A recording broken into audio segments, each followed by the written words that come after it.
Шинэ 7 өдрийн тэрэг үзэгчтэй Улаанбаатарт 20 цаг болсон байна. Бид та бүхэндээ цагийн урд мэдээллийн хөтөлбөрийн 5 гарагийн дугаарыг хүрэхэд бэлэн болоод байна. Үзэгч та бүхэн анхаарлаа хандуулно.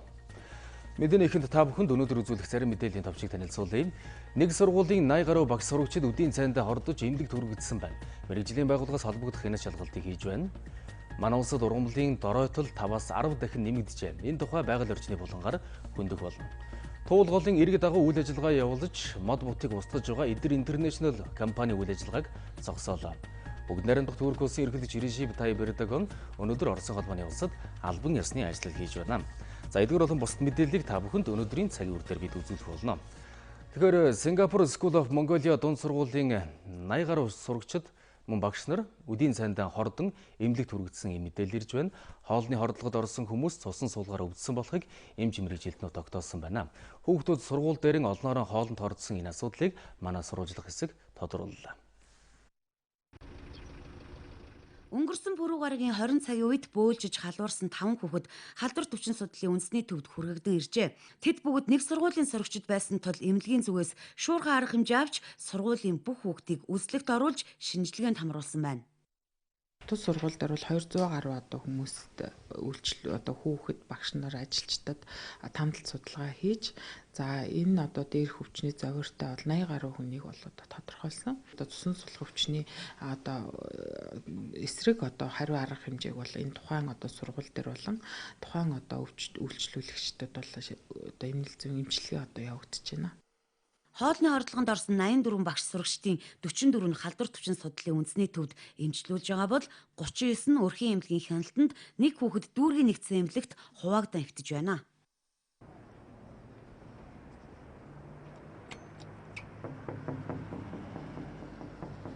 Singapore School of Mongolia сургуулийн сурагч багш нар бол хоолнд хордоод байгаа. За биеийн байдал нь сайжирж байна гэдэг эмч мэргэжилтнүүд хэлж байгаа. Сургуулийн удирдлагуудтай уулзахаар ирсэн боловч хүнгүй. За жижүүрэнч байхгүй, хаалга нь бол төгжөөтэй байна. За мэргэжлийн хяналтынхан бол яг энэ сургууль дээр ирж шинжилгээний дээжүүд авсан. За нэг туслах тоогоочийн хувьд бол эрүүл мэндийн шинжилгээнд хамрагдаагүй байсан гэдгийг хэлж байгаамаа. Дахианы махан ичнээцэл бол ицсэн гэж байгаа. За хэрэм бол зөрчлүүд бас хэд хэдэн зөрчлүүд илэрсэн байж байгаа. Жишээлбэл бас нэг бэлтгэгч бас энэ эрүүл мэндийн урьдчилан сэргийлэх үзлэгт бол шинжилгээнд бол хамрагдаагүй байсан гэсэн шалгалтын явцад бас илэрсэн. За бусад бол бас эрүүл ахуй ариун цэврийн шаардлага хангахгүй нөхцөлд бол үйл ажиллагаа явуулж ирсэн гэсэн ийм зөрчлүүд бол бас илэрсэн байж байгаа. Хүүхдүүд юунаас болж хордлогонд орсныг нарийн шинжилгээгээр тогтоох болно. Шинжилгээний хариу ажлын 5 хоног дотроо багтаад гарах юм байна. Тэгэхээр энэ асуудлыг бид иргэн сурвалжилж та бүхэндээ хүргэх болно. Дараагийн мэдээллийг танилцуулъя. 2017 онд 5 толгойн нүүрс тээврийн замд 12 хүн нас барсан бол он гарснаас хойш 3 хүн эндсэн ийм харамсалтай мэдээлэл байна. Тиймээс Монгол улсын ерөнхий сайд хүрэлцэх нүүрс тээвэрлэлтэй холбоотой асуудлаар төрийн болоод төрийн бус байгууллагууд, компани удирдлагуудтай уулзаж үүрэг өгсөн байна. Тэрээр Өмнөг аймгийн Цогцзээ сумаас Гашуун сухад боомт хүртэлх автозамын засварын ажил болоод тэмдэг тэмдэглэгийг 6 дугаар сарын 1-ний дотор шинжилэн сайжруулахыг Эрдэнэс Монгол Гашуун сухад автозам компани удирдлагуудад үүрэг болголоо. Мөн 8 дугаар сарын 1 гэхэд автозам дагуу 10-аас 15 км тутамд багтаамж сайтай цогсоод шаардлага хангасан хогийн цэг бие засах газрууд байгуулан орон нутаг дахь замын цагдаагийн албан хаагчдын тээврийн хэрэгсэл шаардлагатай тоног төхөөрөмжөөр хангах даалгавар өгсөн байна. За уурхайн ачаалтыг бүгд найрамдахтай дард улсын авч байгаа хэмжээнд тааруулан боомт дээр ачаалал үүсгэхгүй байх үндэсний тээвэрлэгчдийн парк шинжилэлд дэмжлэг үзүүлэх асуудлыг судлуулахар болсон байна. Ерөнхий сайд 14,000 жолоочийн амнаас эрүүл мэнд аюулгүй байдалтай холбоотой өгсөн үүрэг даалгаврыг тогтоосон хугацаанд нь биелүүлэхгүй бол ажлаас нь чөлөөлнө гэж мэдэгдсэн байна. Улсын хурал дахь Монгол Ардын намын бүлэг хуралдаанаараа үндсэн хуульд нэмэлт өөрчлөлт оруулах хуулийн төсөл болоод боловсролын салбарын хөрөнгө оруулалтын асуудлыг хэлэлцсэн байна. Үндсэн хуулийн нэмэлт өөрчлөлтийн төслийг дахин эцэслэн хэлэлцэж, улсын хуралд өргөн барих нь зүйтэй гэсэн байр суурьнд бүлгийн гишүүд нэгдсэн байна. Гол нэмэлт өөрчлөлт эрх мэдлийн хуваарлалтын асуудлаар дараах тайлбарыг хүргэе. Ерөнхийлөгчийн бол одоо хууль санаачлах эрх чиглэл өгөх эрх хоёрыг бол хуучин хэвээр нь үлдээж байгаа. Харин шүүх эрх мэдэлд хит хутгалдаж оролцдог энэ эрх мэдлүүдийг бол хязгаарлаж өгч байна. За ерөнхий сайдд бол эрх мэдэлжүүлэх буюу танхимаа өөрөө байгуулж засгийн газрын гишүүдийг томилох, чөлөөлөх, огцруулах асуудлыг улсын хурл ерөнхийлөгчид танилцуулж хүргүүлснээр шийдвэрлэж явах заалт орсон нь бол ерөнхий сайдын эрх мэдлийг нэмэгдүүлж байгаа мэт харагдаж байгаа. Гэхдээ улсын хурлын өмнө хүлээх үүрэг хариуцлага нь нэмэгдэж байгаамаа. Ерөнхий сайдыг огцруулах асуудлыг 4-1-ээр тавина. Гэхдээ шин болох ерөнхий сайдын нэртэй хамт орж ирээд энд дэмжигдэх юм бол одоо ерөнхий сайд шинэ ерөнхий сайд нь томилогдож хуучин огцорсноор тооцож явах ийм заалт орж ирж байгаа. Монгол улсын ерөнхийлөгч Баттулга өнөөдөр улсын хурлын дарга Зандан шатарт зөвшөлтсөх тухай албан бичиг хүргүүллээ. Албан бичигт Максимын Жимбат, Содонгийн алимын цэцэг нарыг Монгол улсын ерөнхий прокурорын орлогчийн албан тушаалд томилох асуудлыг зөвшөлдсөхөөр хүргүүлж байна гэсэн байна. Жимбат нь 1995 онд Сүхбаатар аймгийн прокурорын газарт хяналтын прокуророор ажлын гараагаа эхэлсэн. 2017-оос 2019 онд Шингэлтэй дүүргийн прокурорын газарт ахлах прокурор. 2019 оны 12 дугаар сараас одоо хүртэл улсын ерөнхий прокурорын газарт хяналтын хэлтсийн прокуророор ажиллаж байгаа юм байна. Харин алимын цэцэг нь 1997 онд Баянгол дүүргийн прокурорын газарт хяналтын прокуророор ажиллаж эхэлснээс хойш мэргэжлэрийн тасралтгүй ажиллаж 2018 онд Сүхбаатар дүүргийн прокурорын газрын хэрэг бүртгэх мөрдөн байцаах ажилд хяналт тавих ахлах прокурор. 2018 оны 10 дугаар сараас одоо хүртэл Шингэлтэй дүүргийн прокурорын газрын зөрчил шалган шийдвэрлэх ажиллагаанд хяналт тавих ахлах прокуророор ажиллаж байгаа юм байна.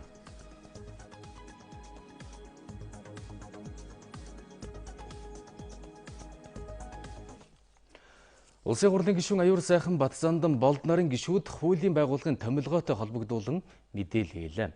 Тэд албан тушаалтны томилгоог нийтийн сонсголоор хэлэлцэх ёстой гэсэн байр суурь тавина. Тиймээс улсын хурлын даргад энэ тухай албан бичиг өргөн барьж байгаа юм байна.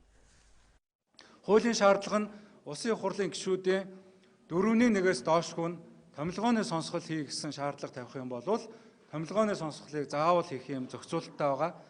Энэ хууль бол хэрэгжээгүй байгаа. Бид энэ хуулийг хэрэгжүүлж анхны томилгооны сонсголыг улсын хурлаас авилгатай тэмцэх газрын дарга дэд даргыг хийхээр 19 гишүүн нийтдээ гар үсгээ цуглуулад өнөөдөр 4-р сарын 8-нд улсын хурлын дарга Гомжвын Зандан шатарт өргөн барьж байна. Нээлттэй хэлэлцүүлэг зохион байгуулнаа.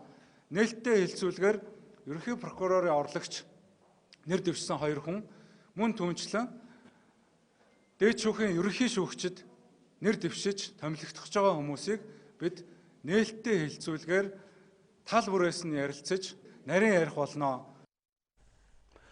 Улсын хурлын гишүүн Батлан хамгаалгын сайд инх болд Америк нэгдсэн улсад хийж байгаа албан ёсны ажлынхаа хүрээнд Америк нэгдсэн улсын ерөнхийлөгчийн үндэсний аюулгүй байдлын зөвлөх элчин сайд Болтонтой уулзлаа. Энэ үеэр бүс нутгийн аюулгүй байдал хоёр талын харилцааны асуудлаар ярилцаж нэгдсэн үндэсний байгууллагын инхийг сахиулах ажиллагааны оролцоогоо нэмэгдүүлэхээр төлөвлөж байгаа тухай дуулгасан байна. Мөн нэр бүхий гишүүдээс Конгресс өргөн барихаар бэлтгэж байгаа 3 дахь хөршийн худалдааны тухай хуулийг батлах үйл ажиллагаанд дэмжлэг хүссэн байна. Батлан хамгаалгын сайдын хөлд Америк нэгдсэн улсын Батлан хамгаалгын сайдын үүргийг төр орлон гүйцэтгэгч Шанахантай Пентагонд уулзсны дараагаар Америк нэгдсэн улсын үндэсний гвардийн дарга генерал Генгелтэй уулзаж харилцаа мөн хамтын ажиллагаагаа бэхжүүлэх талаар санал солилцжээ.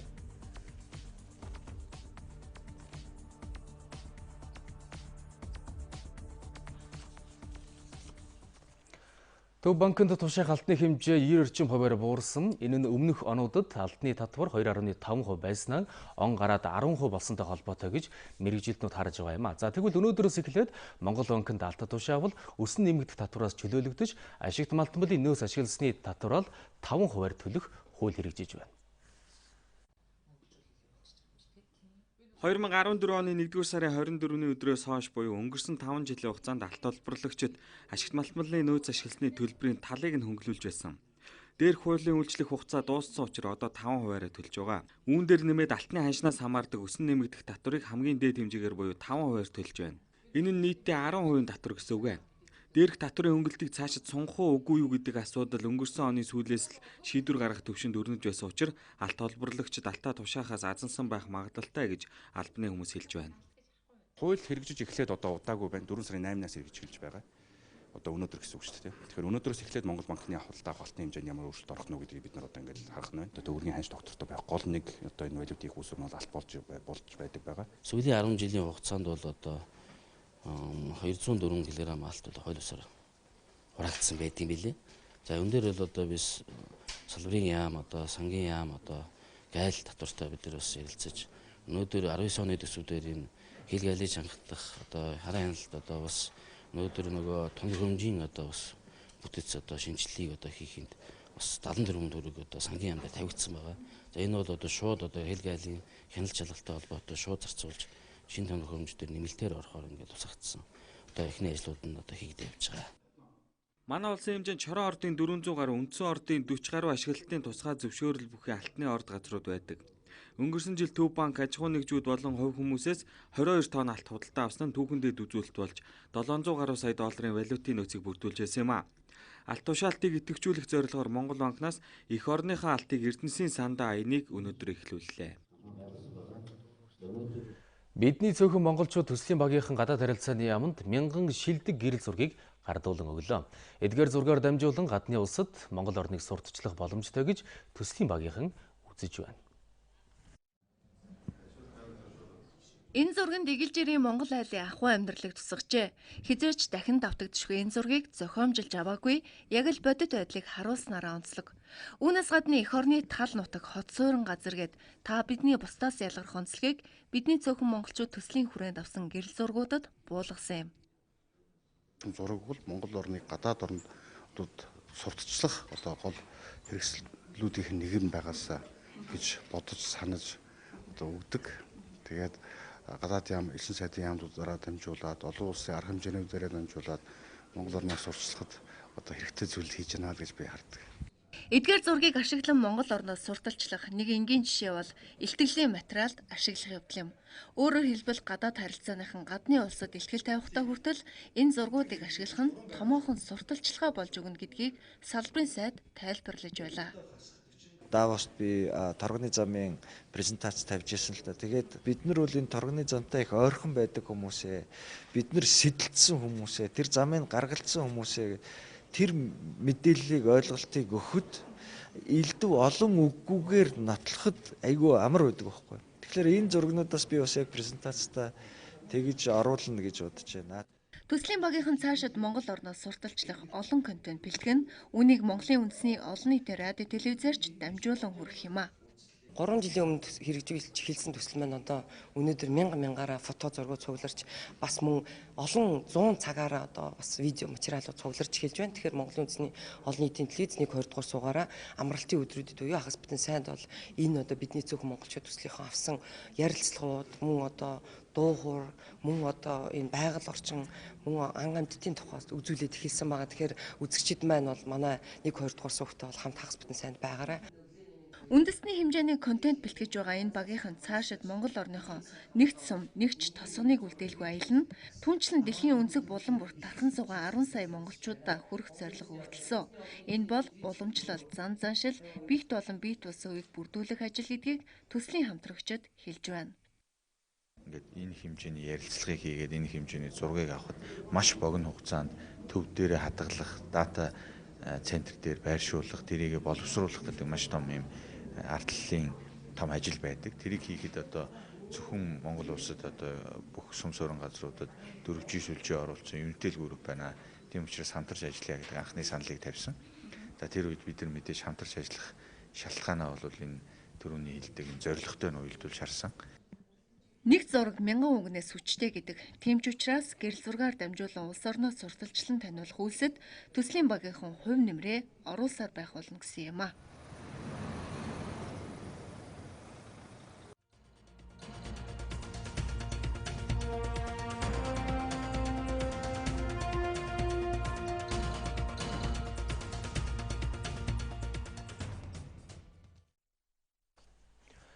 Цагийн Хүрд мэдээллийн хөтөлбөр энэ 7 хоногт хэмнэлт бидний амьдрал сэдвийн хүрээнд сурал сурвалжлагыг та бүхэндээ бэлтгэн хүргэх болно.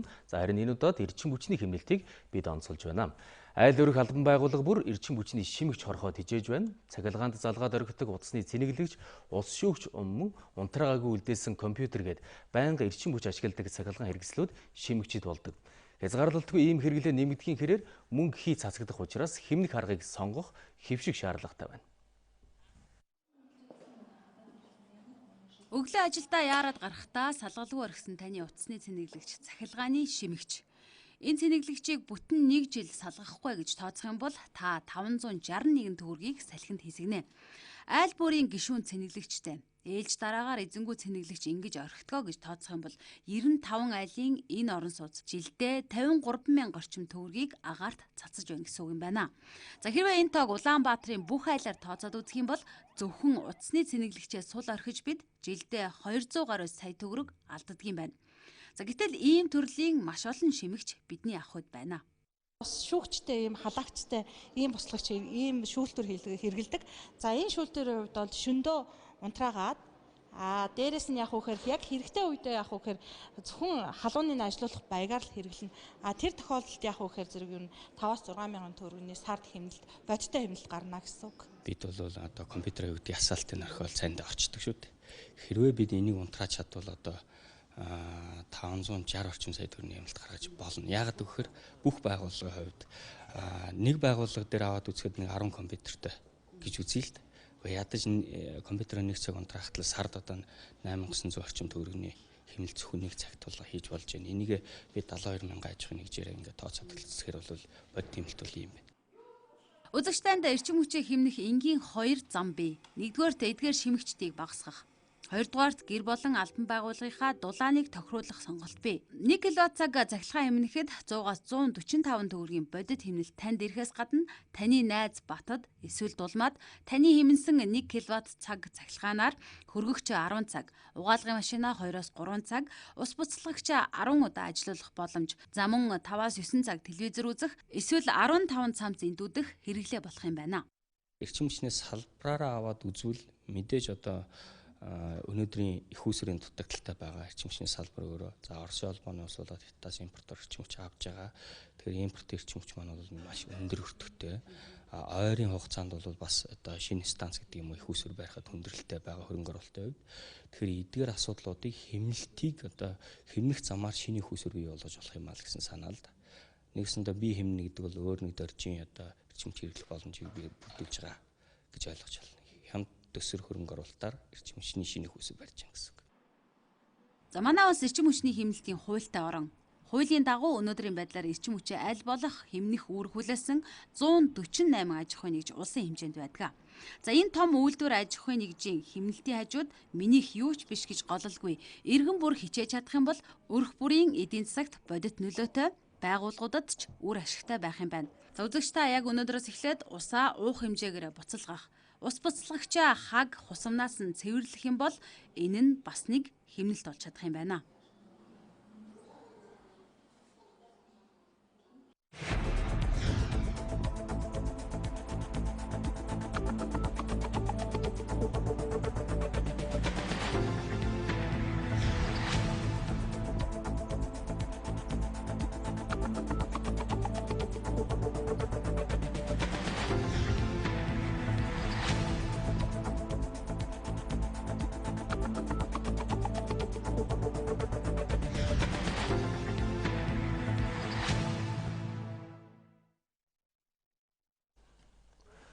Өнөөдөр нийслэлийн удирдах ажилтны ээлжид шуурхай зөвлөгөөн боллоо. Зөвлөгөөнөөс нийслэлийн засаг дарга, туулгалын онцгой хамгаалалтын бүсэд олгосон газрын эрхийг цуцлах, ямар нэгэн барилга байгууламжийн эрх олгохгүй байх чиглэл өглөө.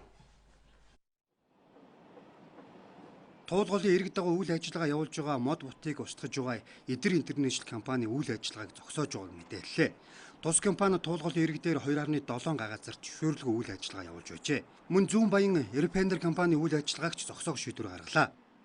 Туулгалын онцгой хамгаалтын бүсэд олгосон газрын эрхийг цуцлахыг нийслэлийн газар зохион байгуулалтын албанд уг бүсэд олгогдсон газарт ямар нэгэн барилга байгууламж барих эрхийг олгохгүй байхыг нийслэлийн хот байгуулалт хөгжлийн газарт усны тухай хууль тогтоомжийн хэрэгжилтийг ханган ажиллаж үзлэг шалгалт хийхийг нийслэлийн мэргэжлийн хяналтын газар тус даалгаж байгаа. Энэ үүрэг даалгаврыг биелүүлэх хэрэгтэй. Мөн нийслэл хотын ногоон байгууламжийг нэмэгдүүлэх төргүү үйлчлэгээний цэгүүдийг зэгцлэх чиглэлд ямар ажил хийж байгаа тухай шуурхай хурлын үеэр хөндлөө. Бид нар нэг юмараа нөгөөг ингээд яагаад тамааргүй байна. Та энэ дээр нэг онцгой харж өгөөч. Хоёрдугаартын түүцний асуудал одоо бүр дийлдэхээ боллоо. Нийслэлээс мөнгө нь гараад зөөдөг. За зөөсний дараа маргааш нь дахиад нэг авчирчдаг. Тэгээ бид нар шууд захиргааны арга хэрэгжилж болдгоо, улсын орлого болгож болдгоо. Энэ дээр нэг дөрвтэй бас нэг арга хэмжээ авах бол. Сүүлийн үед бол гербицид гэдэг нэг юм засдаг тусгай зорилтын бодис байгаа. Энийг бидний захиалцсан байна. Дараагийн асуудлаас дараах хэллээ. Энэ чинь малчид мал үхээргэд өөрсдөө сайхан хатаад тэр яг идэвхтэйс зохиороо яхаас өмнө хатаа авдаг юм адилхан бит хийж байгаа шүү. Үндсэндээ одоо Шарилжиг Улаанбаатар 123-ны аяны хүрээнд жилд 2 удаа хийдэг их үр дүнтэй байна. Харин харамсалтай байгууллага аж ахуйн нэгжүүд энэ дөрөвнөө оролцохгүй байгаа. Шуурга зөвлөгөөний төгсгөлд нийслэлийн нутгийн захиргааны нийт байгууллагууд 7 хоног бүр хийсэн ажлынхаа төлөвлөгөөг нийслэлийн засаг даргын тамгын газарт ирүүлж байхаар болсон юм а. Багнуур компани ажилчид өнөөдөр дээд шүүхийн гадаа жагсаж эсэргүүцэл илэрхийллээ.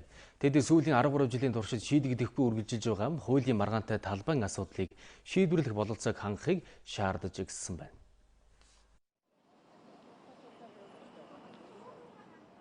Анх 2006 онд хайгуулын тусгай зөвшөөрлийг хууль зөрчиж Алтай Голд гэх хувийн компанид олгожээ.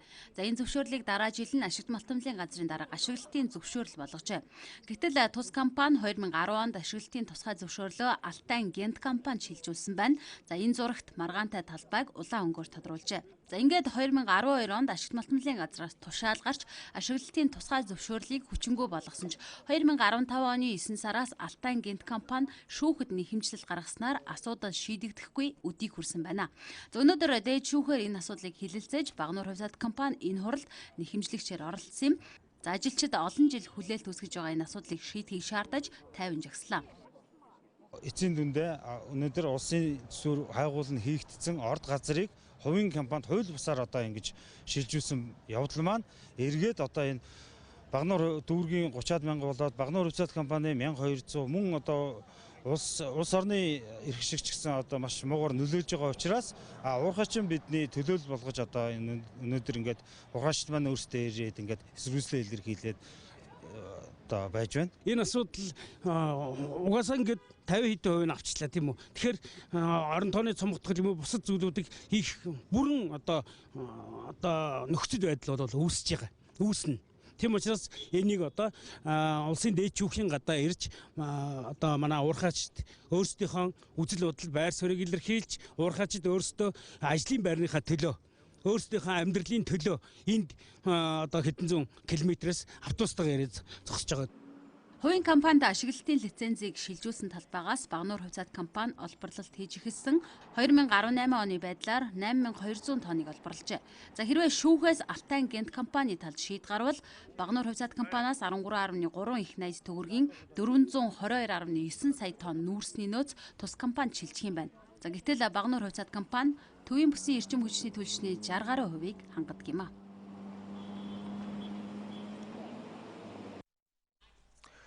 Тэгэхээр дээд шүүхийн шийдвэр гарч Багнуур хувьсат компани талд шийдвэр гарсан юм мэдээлэл ирээд байна. Өргөжлүүлээд хэдхэн орны дараа байгаль орчны болон та бүхэнд өргөх болно.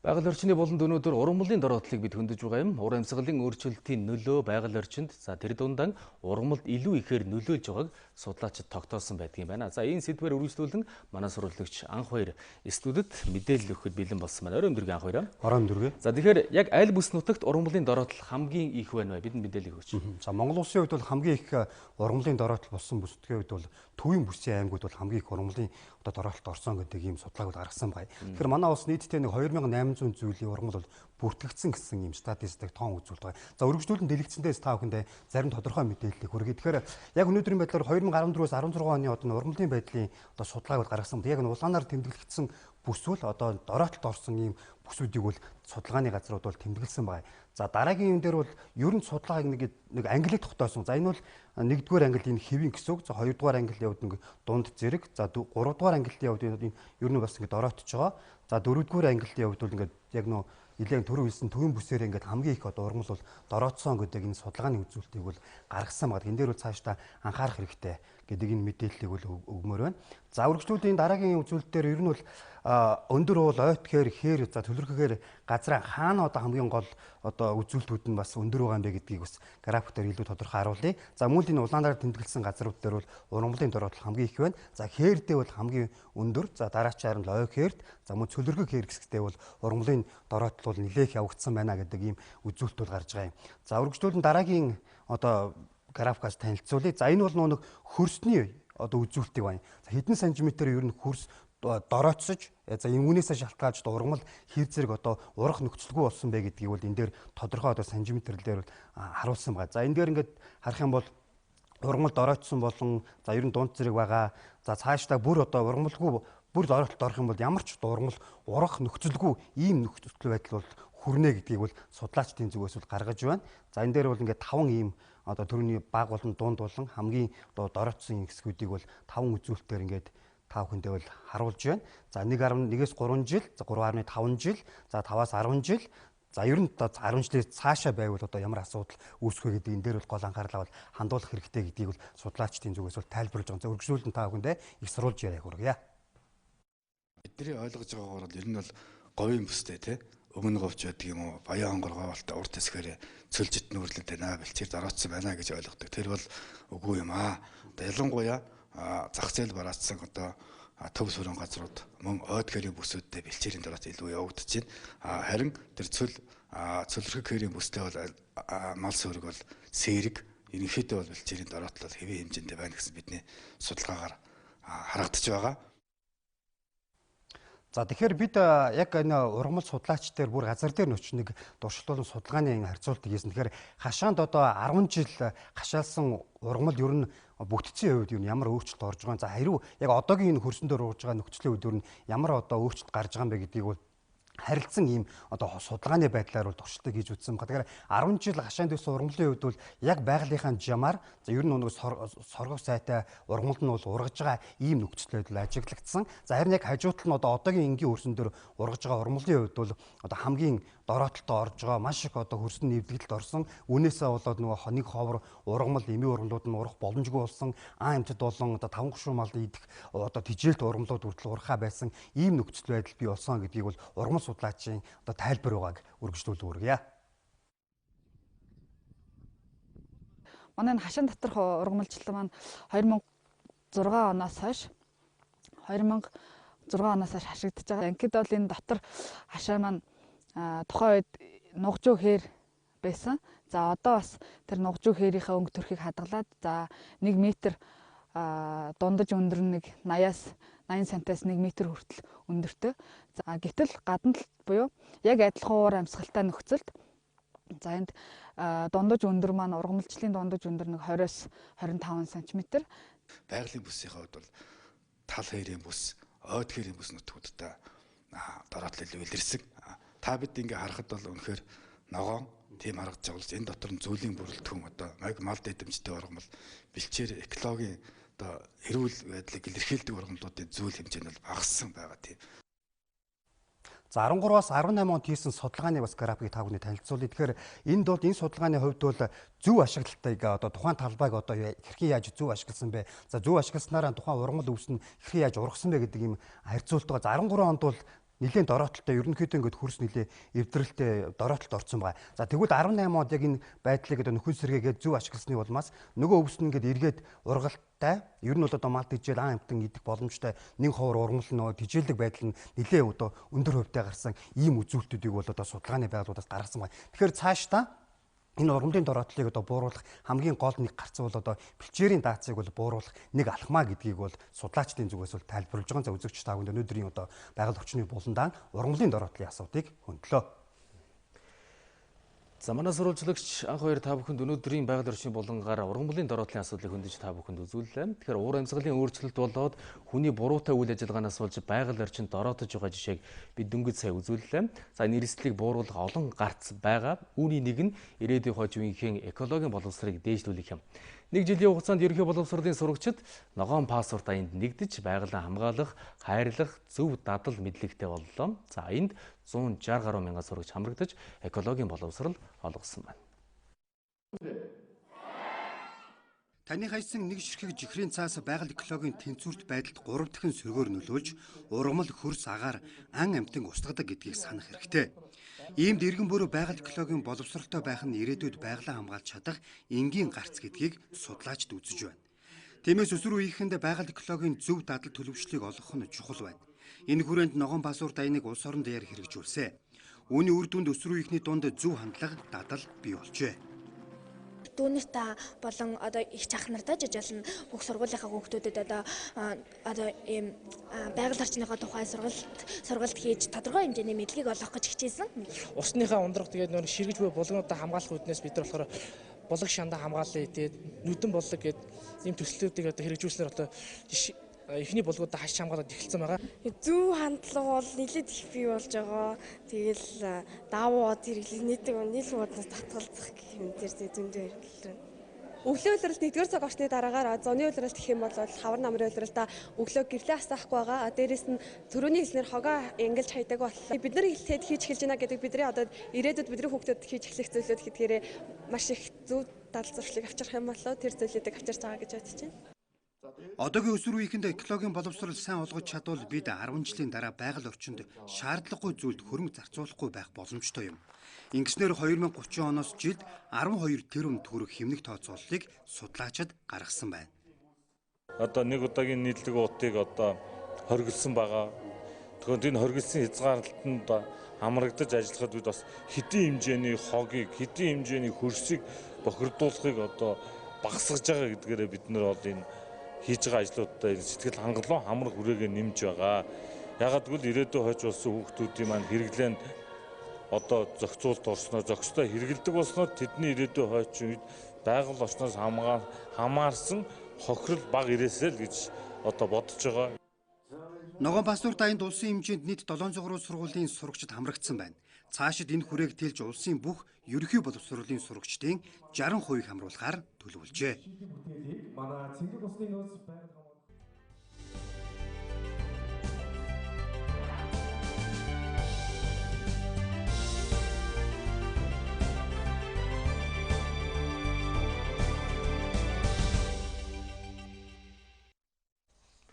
Цагийн мэдээллийн хөтөлбөрт хамтдаа үзэгч та бүхэнд баярлалаа. Мэдээллийн цааш үргэлжлүүлье.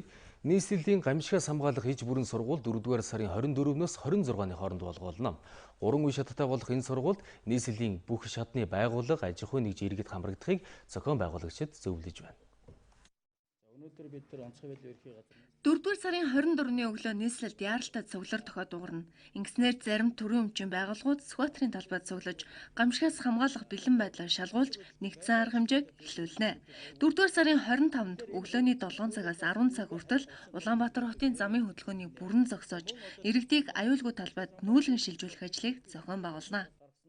Газар хөдлөлт болсон үед энэ их олон машин техник хөдөлгөөнд оролцоод байх юм бол хор уршиг арил гарах хэмжээ зохион байгуулалт ямар их хүндрэл учрах вэ гэдгийг бол манайхан бас сайн ойлгож байгаа. За нөгөө талаараа хаана байгаа тэр газар бүх машин техникээ төрийн болон хувийн машин техник бүгдийг зогсоогоорой гэдгийг би бас зөвлөмж болгож хэлэх гэсэн юм. 2-р шатанд газар хөдлөлтийн гамшиг үүсгэд хариу арга хэмжээг төлөвлөх, шийдвэр гаргах зохицуултын мөн танхимын команд штабын дадлага сургуульд 80 гаруй байгууллагын 950 гаруй удирдах бүрэлдэхүүн хамрагдахаар төлөвлөжээ. Ер нь сүүлийн жилүүдэд дэлхийн техникийн уур амьсгалын өрчлөлтөд самараад гамшигын эрсдэл одоо ялангуяа дэлхийн аль ч улс орны иргэдийг тойрохгүй байгаа. Тийм учраас 24, 25, 26-нд болох энэ одоо дадлагта маш идэвхтэй оролцож энэ бүх цэгүүд дээр байгаа чиглүүлэгч нарын өгч байгаа үүрэг, даалгавар хамтдаа одоо энэ даван туулах ёстой маа гэдгээл одоо ойлгох ёстой.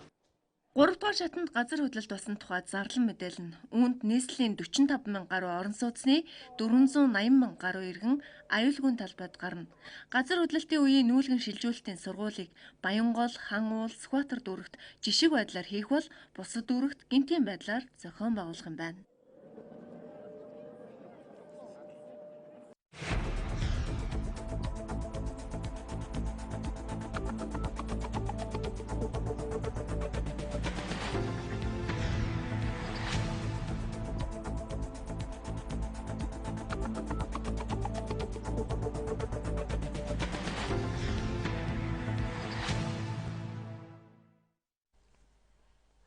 Цагийн ерөнхий газар Америкийн нэгдсэн улсын хар тамхитай тэмцэх албатай хамтран алба хаагчдад сургалтыг зохион байгууллаа. Манай улс энэ төрлийн гэмтэргээс өрсөн сэргийлэх зорилгоор хар тамхитай тэмцэх газрыг Цагийн төв байгууллагын даргын шууд удирдлагын дор байгуулж, орчин үеийн тоног төхөөрөмж техник хэрэгслээр хангах ажлыг эрчимжүүлж байна. За мөн хар тамхины хэргийг илрүүлэх алба хаагчдыг чадваржуулахын тулд гадны улсын туршлагаас судлаж байна.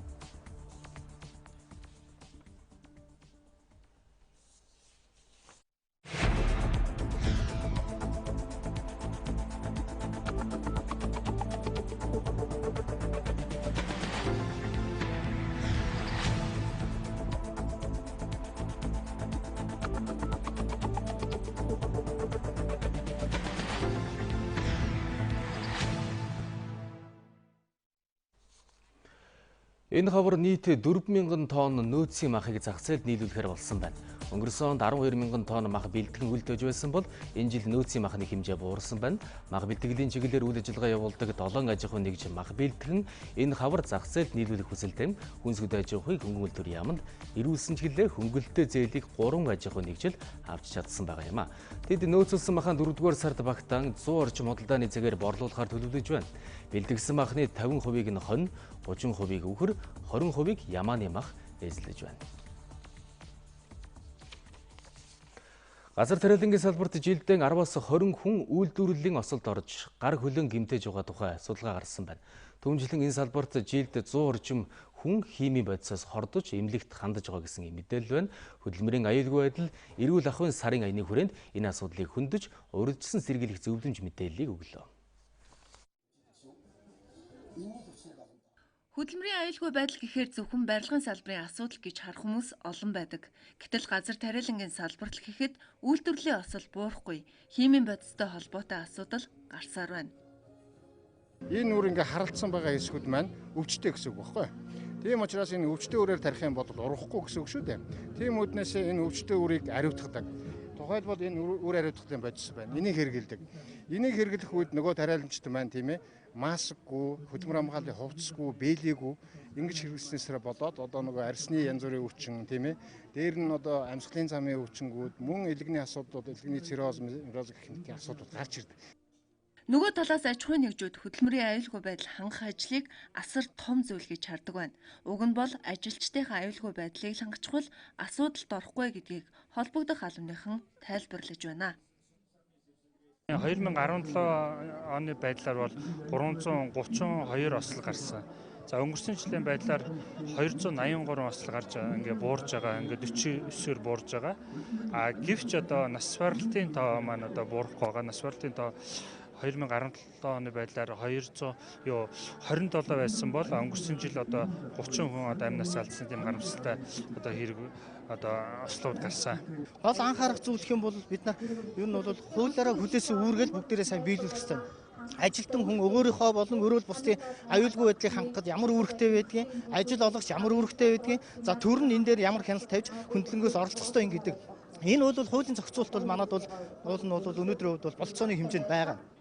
Гагцхүү хэрэгжилтэн дээр л бид нар анхаарч ажиллахгүй бол болохгүй байна. Аяны хүрээнд иргэд байгууллага аж ахуйн нэгжүүдэд хууль эрх зүйн зөвлөгөө өгөх, галын аюулаас урьдчилан сэргийлэх тоног төхөөрөмж танилцуулах, сургалтанд хамрагдах хүсэлтэй иргэдийг бүртгэх зэрэг хөтөлмөрийн аюулгүй байдалтай холбоотой бүх мэдээллээр хангаж байна. Хөтөлбөрийн аюулгүй байдал эрүүл ахуйн стандартыг мөрдөж ажиллахад үлгэр жишээ болох хүмүүс бол аврагчид юм. За тиймээс тэд гинтийн эрсдлээс өргөсөн сэргийлэх сургалтанд хамрагддаг байна. За энэ удаад үндэсний аврах бригад хөтөлбөрийн аюулгүй байдлыг олон улсын стандартыг нэвтрүүлэхээр ажиллаж байна. Ахлах дэслэгч Баяр Жаргал 10 гаруй жил аврах ажиллагаанд оролцож уурхайн нурангаас 280 гаруй хүнийг аварч байжээ. Энэ хугацаанд өөрөө уурхайн гүнд гацхаас эхлээд амь алдаж болох олон хүнд даалгавар гүйцэтгсэн тухайга ярьсан юм. Тэдний ажил аюулгүй ажиллагааны дүрмээр баримтлахгүй л бол амьд явах баталгаа муутайг тэрэ хэллээ.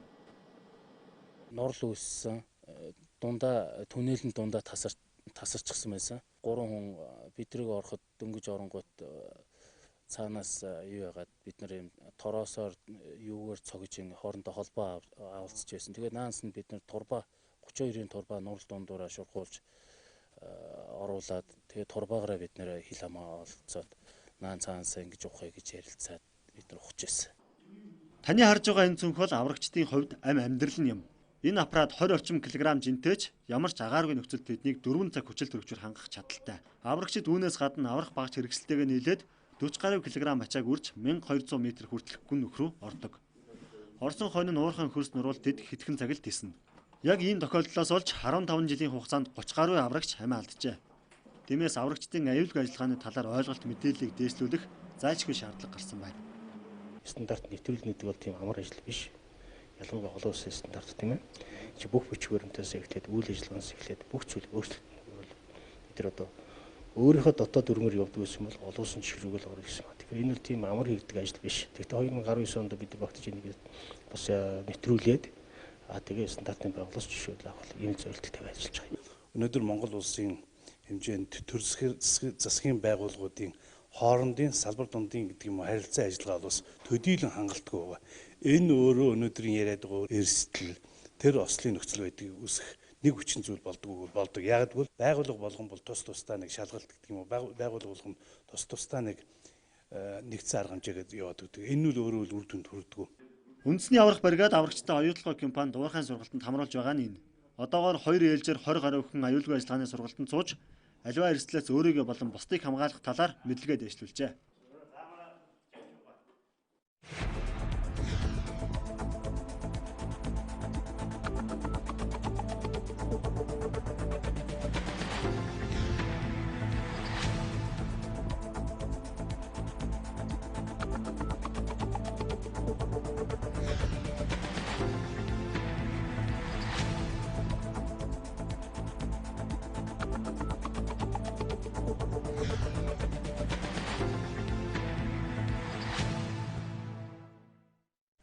Дөрвөн жилд нэг удаа болдог барилгын салбарын инженерүүдийн ур чадварыг илтгэх лира сабар уралдаан боллоо. Жил ирэх бүр уралдаанд оролцогчид залуужиж ур чадвар нь нэмэгдсэн байна. Уралдааны тэргүүн байр 5400 еврогийн программыг ашиглах эрхтэй болсон байна. Орчин үед хотын өнгө үзмжид нөлөөлж байгаа зүйл бол барилга. Шин шийдлээ өрмөц хэлбэр хийцтэй барилга ихээр баригдаж байгаа. Гэхдээ чанар аюулгүй байдал гэдэг чухал. Үүнд хамгийн гол үүргийг хүлээж ажилтдаг хүмүүс бол барилгын инженерүүд. Тэдний гаргасан зураг төслийн дагуу барилгын бүтээн байгуулалтын ажил өрнөдгөө. Манай улсад ч ур чадвартай олон инженерүүд бий. Барилгын инженерүүдийн ур чадварыг сорьсон уралдаан бол лира сап юм. Орчин үеийн илүү сайн програмтай болсны хүчин дантай илүү богино хугацаанд гарах болцоотой болж байгаа гэсэн үг. Барилга болгон ганц хүний ажил биш болохоор маш олон хүний ажил болохоор нэлээд цаг хугацаа орчдөг. За хамгийн багадаа миний хувьд бол нэг сараас дээш тэгээд хагас жилийн хугацаанд нэг барилгын ажил энэ төр гардаг баг. Манай улсын барилгын зураг төслийн байгууллагууд 1980-ад оноос эхлэн зураг төсөлөх хайгуулын ажилтан компьютерийн програм хангамжуудыг ашиглаж иржээ. Одоогийн байдлаар нийт 100 орчим зураг төслийн компани албан ёсны эрх бүхий барилгын тооцооны лира программыг хэрэглэдэг байна. Нэг шүүгч бол 11 оны тэмцээнд бас шүүгчээр ажиллаж байсан ийм инженер байгаа. За энэ инженерийн дүгнэлтээр бол одоо энэ жилийн тэмцээнд оролцсон тамирчтай бол 11 оноос хойш эрс дэвшилсэн байна гэсэн ийм дүгнэлт гарсан. Яагаад гэвэл тэр энэ юунд холбоотой гэхээр ерөөс энэ програмыг хангаж байгаа манай компаниуд одоо сүүлийн үед амжилттай ашиглаж эзэмшиж сурсан байна гэдгийг харуулж байна. Энэ удаагийн уралдаанд нийт 14 залуу инженер оролцож ур чадвараа үнэлүүлсэн юм а. Цаашид залуу инженерүүдэд дэмжин гадаадд богино хугацааны сургалтуудад хамруулахаар төлөвлөсөн байна. Үзэгчтэй хөтөлбөр олон улсын мэдээлэлээр үргэлжлэж байна. Энэ удаад олон улсын мэдээллийг өгөхөөр манай орчуулагч редактор Ариун Чимэг студид ажиллаж байна. Өндөрлөрөн Чимэг. Ариун Түргээ. За тэгэхээр бүгд найрамдах Турк улсын ерөнхийлөгч Режип Таyyip Эрдоган манай хойд өрш Оросын холбооноос ажиллах гэж байна. Энэ мэдээлэл бол олон улсын анхаарлын төвд байна л да. Энэ мэдээлэл хоёлоо мэдээлэл эхлэе. Бүгд найрамдах Турк улсын ерөнхийлөгч өнөөдөр Москвад ажлын айлчил эхлүүлж байна. За түүний айлчлалын хувьд бол бас олон улсын анхаарлыг татсан зэвсгийн 8-тай холбоотой ийм одоо асуудалд бол гол анхаарлаа хандуулах чиглэлтэй байгаа. За Туркийн ерөнхийлөгчийн Оросын холбооны улсад хийх ажлын айлчил өнөөдөр эхэлж байгаа. За энэ одоо төрийн тэргүүний энэ удаагийн айлчлалын өмнө Америкийн нэгдсэн улс одоо Туркийг стратегийн зэвсэг С-400 Оросын холбооны улсаас худалдан авахыг эсэргүүцсэн. Ийм учраас одоо Туркийн төрийн тэргүүний Оросын холбооны улсын ерөнхийлөгчтэй хийх одоо уулзалт яриа хэлэлцээний гол сэдэв нь энэ одоо зэвсгийн 8-тай холбоотой байх болов уу гэж ажиглагчид харж байна. С-400 цогцлбор Туркээс гадна Европын холбоо болоод НАТОг хамгаалах ач холбогдолтой гэж ерөнхийлөгч Эрдоганыг Москвад айлчлахын өмнөхөн түүний намын хэвлийн албанаас мэдгдсэн. За НАТО дахь түнш улс орнууд нь хэдэн жилийн өмнө Туркээс агаарын хамгаалах системээ эргүүлж татснаас хойш Анкара өөрийн агаарын орон зайг хамгаалах хүчин чадлаа нэмэгдүүлэхээс аргагүй нөхцөлд байдал орсон гэж дээрх мэдэгдэлд онцолсон байна.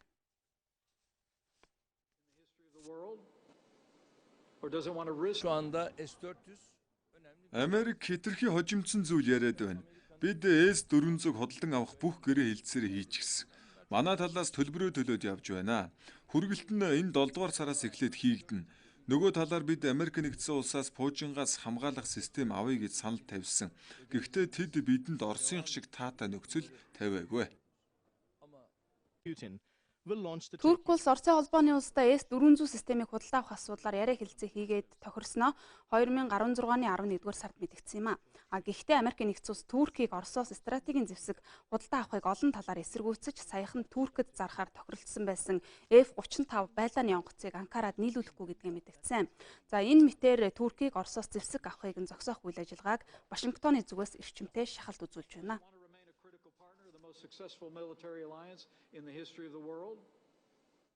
За бүгд найрамдах ард улсын төрийн зөвлөлийн ерөнхий сайд Ли Куцян Европын холбоо болоод зүүн Европын улс орнуудын эрх баригчдтай уулзахаар өнөөдөр Европыг зорж байна. За түүний Европод хийх энэхүү айлчлал даваа гарагаас баасан гарагийн хооронд болно. За Ли Куцяны энэ айлчлал Хятадын дарга Ши Жинпиний өнгөрсөн сард Европын улс орнуудад хийсэн төрийн айлчлалын дараахан болж байгаа гэдэг утгаараа олон улсын анхаарлыг мөн татж байна. За тэрээр маргааш Европын зөвлөлийн ерөнхийлөгч Дональд Тусктай хэлэлцээ хийн. Энэ хэлэлцээгээр хоёр тал одоо дэлхийн худалдааны байгууллагын шинжилэлтийн хүрээнд хамтын ажиллагаагаа үргэлжлүүлэхээр тохирч олон талт худалдааг дэмжих зорилтуудаа нотлоно гэж шинжээчид харж байна. За баасан гарагт тэрээр төв болоод зүүн Европын 16 орны эрх баригчтай Хорватад уулзалт хийн. Энэ худалдааны хамтын ажиллагаагаа үргэлжлүүлэх бүс ба санаачилгын дэд бүтцийн бүтээн босголтыг нэмэгдүүлэх асуудлыг энд ярилцах юм байна. За Европын холбоо нь бол зах зээлээ нээлттэй байлгахгүй байна гэж сүүлийн жилүүдэд Хятад улсыг нэлээд шүүмжлэх болсон. Гэхдээ Европын холбоо Хятадын нөлөө бүхий одоо гишүүн улс орнуудад нь өргөжин хэлэх гэж ийм болгоомжилсан байр суурьтай байгаа. За Хятадын даргын айлчлалын дараахан төрийн зөвлөлийн ерөнхий сайд нь айлчилж байгаа нь бол одоо Хятад улс Америктай хийж байгаа худалдааны маргааны улмаас Европтой харилцаагаа илүү өргөжүүлэх сонирхолтой байгааг илэрхийлэл гэж ажилтнууд харж байна. Лив улсын нийслэл Триполи хотын ойролцоо буудалцаан болсны улмаас одоо 20 гаруй хүн амь өргөдөж 27 хүн шархсан тухай тус улсын одоо нэгдсэн үндэсний байгууллагын дэмжлэгтэй засгийн газраас мэдэгдэж байна. Ливд 2011 онд хувьсгал гарч Муаммар Каддафигийн дэглэмийг нурааснаас хойш тус улсад 2 засаг захиргаа тогтож улс төр аюулгүй байдлын хувьд бол тогтворгүй хിവэрэ байгаамаа. За Ливийн удирдагч Каддафигийн үед түүний удирдлага дор ажиллаж байсан армийн генерал Халифа Хафтар нэгдсэн үндэсний байгууллагын дэмжлэгтэй засгийн газрын суудлыг авахыг зэвсэгт хүчиндээ үүрэг болгосноос хойш 2 хоногийн дараа буюу бям гарагт түүний удирдлаганд доорох босгочид нийслэл хотын гол нисэх буудлыг хяналтаа авсан байна. За төв засгийн газрын ерөнхий сайд Фаиз Аль Сарааж хурандаа Халифаг төрийн эргэлт хийхийг оролдож байна гэж буруутгах үзэж байгаа. Мөн одоо олон улсын хувьд Ливд аюулгүй байдлын орчин улам муудсантай холбогдуулаад улс орнууд Ливд их иргэдээ нүүлгэн шилжүүлж зарим улс орнууд тус бүсдэх цэрэг инхийн сахиулагчдаа түр хугацаанд нүүлгэн шилжүүлж байна.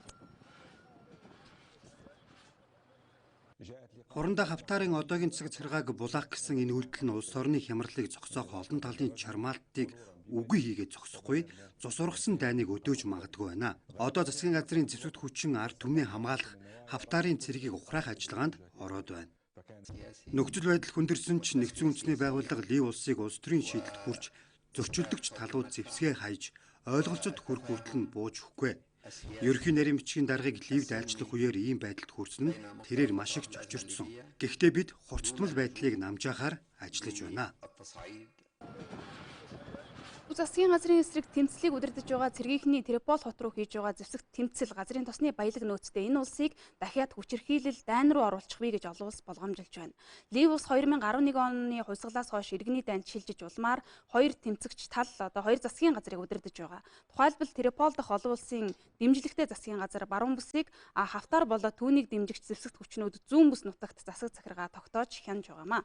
За нэгдсэн засгийн газар байгуулах яриа хэлэлцээг 2015 онд олон улсын зуучлал дор эхлүүлсэн боловч зөрчилдөгч талууд улс орныг өөрийнхөөрөө хянахын төлөө тэмцсэн хിവэрэ байна. За нэгдсэн үндэсний байгууллага Ливд шин сонгуул явуулах замын зургийг гаргах үүднээс энэ сарын 14-өөс 16-ны өдрүүдэд яриа хэлэлцээ хийхээр төлөвлөж байна. Бүгд найрамд гарчилсан Солонгос ард улс Вьетнам дахь элчин сайдаа солихоор болсон тухай Өмнөд Солонгосын хэвлэлд мэдээллээ. Пинян Вьетнамд Америк нэгдсэн улстай хийсэн 2 дахь дээд хэмжээний уулзалт нь үр дүнд хүрээгүйтэй холбогдуулаад 2 сарын дараагаар элчин сайдаа өөрчлөх шийдвэрт хүрч байх шиг байна гэж тус улсын хэвлэлд онцолсон байна. Ханой дахь Умард Солонгосын дипломат төлөөлөгчийн газрын тэргүүн Ким Йонг Ил Вьетнамын дэд ерөнхийлөгч Там Ти Нота өнгөрсөн баасан гарагт үдэлтийн уулзалт хийсэн тухай Пиняны төв хэвлэлд мэдээлсэн юм а. За уг уулзалтын үеэр хоёр тал хоёр орны түүхэн уламжлалт найрсаг харилцааны асуудлыг хэлэлцсэн байна. Элчин сайд Ким Йонг Ил хизээ нутаг буцах түүний оронд ямар хүн томилогдох нь одоогийн байдлаар тодорхойгүй байна. За Ким Йонг Ил нь 2015 онд Вьетнамд суух элчин сайдаар томилогдсон юм байна. За Умард Солонгос Вьетнамтай хоёр талын харилцааг одоогийнхоос илүү өндөр түвшинд ахиулахаар өндөр түвшний алд хашдаг хүнийг Вьетнам улсад томилох болов уу гэж улс төрийн ажиглагчид харж байна.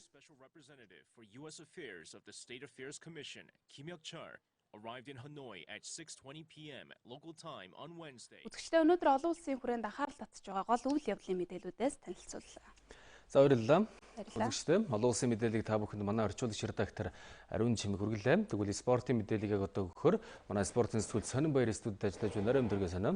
За орой өндөргөө. Тэгэхээр өнгөрсөн амралтын өдрүүд бол улс эх орн болоод дэлхийд дахинд олон спортын үйл явдал өрнөлөө. Даваа гарагийн спортын мэдээллээрээ бидэнд ямар мэдээллийг өгөх гэж байна? За дотоодын спортын тэмцээн оролдооны мэдээллээс эхлээд үзэгчдэд хүргэе. Монголын спортын салбарын хамгийн өндөр шагналын сантай тэмцээн 200 сая төгрөгийн шагналын сантай Монголын Олимпийн холбооны Мазаалаа үндэсний дээд лигийн шинэ улирал энэ 4-р сарын 13-ны Бямб гарагт эхлэх гэж байна. За Монголын Олимпийн холбооны үндэсний дээд лигийн тэмцээний шилдэг багуудын нэг Улаанбаатар Сити клуб шинэ улирлын өмнөх баг бүрэлдэхүүнээ танилцуулж, за багтаа шинээр илсүүлсэн легионер тоглогчдоо өнөөдөр хэвлэлийн баг хурлын үеэр үзэгчдэд танилцуулсан байна. 2017 онд дээд лигт мөнгөн медалийг хүртэж байсан Улаанбаатар Сити баг 2019 оны удирлын нийтийн тоглолтод дэрэн багийн эсрэг хийнэ. Улаанбаатар Сити баг өнөөдөр багийнхаа шин удирлын бүрэлдэхүүнийг танилцуулж хэвлэлийн хурал хийлээ. Улаанбаатар Сити баг 2019 оны удирал Бразил, Испани, Сенегал, Япон улсын 4 легионер тоглогчийг аваад байна. Багийн шин хамгаалагч Сенегалийн Шигшог тоглож байсан 32 настай Масамба Самбугийн хувьд Францын лиг 1-ийн Монако, Габр, Нант багуудад тоглож байсан туршлагатай. Тэрээр Монгол ирэхээс өмнө бүгд найрамд Энтгус, Кипр, Латви улсын лигүүдэд тоглож байжээ. Миний Монголд ирсэн шалтгаан бол зөвхөн хожил. Би энд шинэ газар үзэхээр аялах гэж ирээгүй. Улаанбаатар Сити багийн хамтаар олон хожил авч төрүүлэх зорилгоор ирсэн юм. Манай баг төрүүлнэ гэдэгт ч итгэлтэй байна. Багийн шин товтлогч 28 настай Габриэл До Карма, Бразилийн Фламинго, Коритава, Албаны Партизан, Болгарийн Локомотив болон Грек Киприйн багуудад тоглож байсан. Мөн 31 настай агсан баглагч Яго Фрейс, Испани Короско, Арасо, Боузес багуудад тоглож байсан бол 25 настай хамгаалагч Сойчиро Танака, Япон, Латви, Серб, Монтенегро, Сингапурын багуудад тоглож байсан туршлагатай тамирчид юм байна. Багийн удирдлагууд шинэ төсөл боловсруулж намайг хүрсэн. Мэдээж том амжилт үзүүлэх нь чухлаа. Бид аврагын төлөө тоглох болно. Би өөрийн бүхий л хүчээд ажиллаж тоглоно. Улаанбаатар Сити легионер тоглогчдоос гадна Монголын тэмүүлэл багаас Монгол улсын 23 хүртэл насны Шигшогийн тамирчин тэмүүлэн авсан нь энэ удирлын онцлог 8 болсон юм а. Мөн Эрчин багаас Мөнхбаатар, Унагнууд багаас Он, Баянгол багаас Очроо нарыг багтаа эсвүүлжээ. Түүнчлэн клубийнхаа 17 хүртэл насны багаас залуу тоглогч Тэмүүжинг үндсэн багтаа тоглуулахар болсон юм а. Монгол улсын нийслэл Улаанбаатар хотод энэ сарын 6-нд эхэлсэн шатрын 3-3 анс төвийн бүсийн аврах шалгаруулах тэмцээн 10 өдрийн турш үргэлжилж аваргуудаа тодруулна. Тэмцээнд 8 орны 90 гаруй тамирчин оюун ухаанаа соргонсолдож байна. Энэ онд Монгол улсын нийслэл Улаанбаатар хотноо олох томоохон тэмцээнүүдийн нэг бол яг харахгүй оюуны спорт шатрын 3-3 бүсийн Аз ТV аврах шалгаруулах тэмцээн. Энэ тэмцээн Монгол улсын их хурлын дэд дарга Санж Батбаян нэрэмжит болон өнөөдөр эхэлж байна. Тэмцээнд дэлхийн сор улсын алдар цуутай оюуны спортын мастерууд оролцож байна. Аз ТV-ийн 3 бүсийн аврах шалгаруулах шатрын тэмцээн нь Чансаагаар Аз ТV-ийн дараа шалгаруулах тэмцээний дараа ордог. Тэвдээ 2 дахь томоохон нэр хүндтэй тэмцээн юм а. Анх удаа Монгол улсад зохион байгуулагдаж байгаа энэ тэмцээнд Вьетнам, Малайз, Индонез, бүгд найрамдах Солонгос улс, Хонконг, Филиппин, Монгол гэсэн 8 орны 90 гаруй тамирчин оролцож байна. Шатрын спорт бол Монголын бас оюуны спорт дотор дэлхийн болон олон улсын тэмцээнүүдэд байнга нэр гарч идэг олон алдартнууд төрөн гарсан юм спорт. Тэр утгаараа бас манай төр засгаас бол байнга анхаарч дэмжиж ирсэн. Монголоос оролцож байгаа тамирчдын тоо нэгдүгээрт нэмэгдэж байна. Хоёрдугаарт нь Монгол тамирчдын чансаа нэмэгдэх хамгийн том боломж байна. Гуравдугаарт нь Монголын лидер тамирчин, гавьяа тамирчин Батчулуун, за гавьяа тамирчин мөнгөн туул нарыгаа Монгол улсын лидер тамирчин гэдгийг тодтогч бид тусгайлан хүндтгэлийн одоо ширээ засч Монгол бол бас эрхэмсэг ороо, Монгол чадамжтай орн гэдгээ баталж манай энэ одоо Монголын хоёр лидер тамирчинтай өргөдөн очиж ширээн дээр нь одоо тоглох 10 хоногийн дотор тоглох энэ боломжийг бол бас анхудаага бид эндээ бас зохион байгуулж байгаагаар бол бас ач холбогдолтой. Тэмцээний 9 үргийн дараах чагсаалтаар шалгарсан эрэгтэй шилдэг хоёр шатарчин дэлхийн цамын тэмцээнд оролцох эрхээ авах юм. Харин шилдэг эмэгтэй шатарчин эмэгтэйчүүдийн дэлхийн аврах шалгаруулах тэмцээнд оролцох эрхтэй болох юм а. Бүгд найрамдах Солонгос улсын самбхи холбооны ерөнхийлөгч Мунжон Гём тэргүүтэй төлөөлөгчд манай улсад ирээд байна. За энэ удаагийн үйл ажиллагааны гол зорилго нь Монголын самбхи холбоо болон бүгд найрамдах Солонгос улсын самбхи холбооны хамтын үйл ажиллагаа хөгжүүлэхэд оршиж байна. Монгол улсад хүрэлцэн ирсэн бүгд найрамдах Солонгос улсын самбхи холбооны багийн бүрэлдэхүүнд бүгд найрамдах Солонгос улсад 2019 он зохиогдох самбхигийн дэлхийн аврах шалгаруулах тэмцээний зохион байгуулах орооны дараах Мун Сон Чан, Солонгосын самбхи холбооны сургалтын орооны дараах Жанжин Ли нар хүрэлцэн ирсэн байна. Тэднийг Монголын самбхи холбооны ерөнхий нэрийн бичгийн дараах дэлхийн аврах ариун эрдэнэ өөрийн биеэр ухтан авлаа. 3 өдрийн туршид манай оронд айлчлах тэдний хувьд самбхигийн хөгжлийн талаар Монгол улсын ерөнхийлөгч Батулах, мөн түнчлэн Монголын самбхи холбооны ерөнхийлөгч Гэрд нартай уулзаж хамтран ажиллах тухайгаа танилцуулах юм байна. Бидний ирсэн зорилго нь самбхигийн спортоор дамжуулан хоёр орны найрамдалт харьцааг улам сайжруулан батжуулах зорилготой. За бас нэг зорилго маань Монгол улсад самбхи спорт хөгжсөн олон шилдэг тамирчид дөрөнгалсан дэлхийд дээгүүр дэрэмлэгдэх тул туршлага судлах зорилготойгоор энэ удаа хүрэлцэн ирсэн юм а. Хариуцлагатай уулзалтуудыг хийж самбхигаа хөгжил үнэтэй хувийн мөр оруулна гэдэгтээ итгэлтэй байна. Солонгос улс самбхи спортыг хөгжүүлэхэд сүүлийн үед маш их анхаарч байна. Энэ ч утгаараа 2019 онд дэлхийн аврах шалгаруулах тэмцээнийг өөрийн нутагтаа зохион байгуулахаар болсон. Дэлхийн аврах шалгаруулах тэмцээнийг өөрийн нутагтаа зохион байгуулснаар самбхигийн алдартнууд манай оронд цуглана. Самбхи спорт өндөр түвшинд хөгжсөн олон алдартнуудыг төрүүлсэн самбхи өөрийн гэсэн хэв маягтай барилдаантай монголчуудаас бид туршлага судлах нь чухал гэсэн үндсэн дээр энэ удаа бид хүрэлцэн ирсэн юм а. Бүгд найрамдах Солонгос улсаас хүрэлцэн ирсэн самбхи холбооны зочид төлөөлөгчид цаашид самбхи спортоор хамтран ажиллана. Мөн түнчлэн самбхигийн туршлагыг Монгол улсаас судалснаар Солонгосоос алдартай тамирч төрнө гэдэгт итгэлтэй байгаа хэлж ирсэн юм а. Мөн түнчлэн эх 7 дугаар сард Монгол улсын нийслэл Улаанбаатар хотноо анх удаага зохиогдож байгаа холимогогийн дэлхийн цомын аврах шалгаруулах тэмцээнээс хүрэлцэн ирж туршлага судлана гэдгээж хэлж байсан юм. За бид та бүхэнд даваа гарагийн спортын онцлог мэдээлэлүүд өргөлээ. Үзэгчдээ улс их орнд улсын спортын мэдээллийг та бүхэнд манай спортын студид сонин баяр хүргэлээ. Ингээд мэдээний төгсөлд та бүхэн цаг агараа мэдээндээ анхаарлаа хандуулна.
Нэг цагийн турш бидэнтэй хамт байсан үзэгч та бүхэнд баярлалаа. Үзэгч та бүгдийн энэ 7 өдрийн ажил үйлсэд амжилт хүсье. Баярлалаа үзэгчдээ.